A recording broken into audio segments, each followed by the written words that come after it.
सुजीर इडली क्यों मैंने खाई कमेंट बॉक्स रे कमेंट कर कहे। मुझे प्रथम थर पर सुजीर इडली करी खावाई बहुत टेस्ट लगे।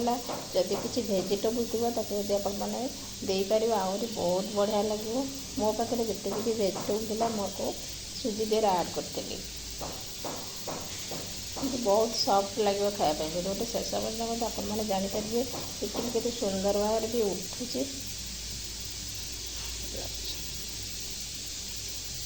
गैस रे बसे 15 मिनट भितर आपणकर इडली बाहर पड़ो।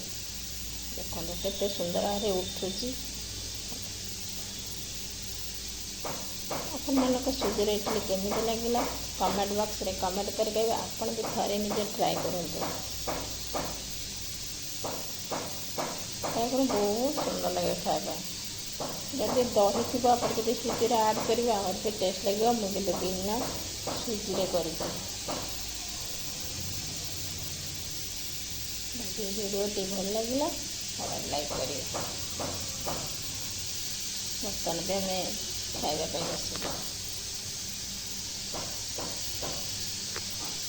सुजी बुट डाली तरकारी।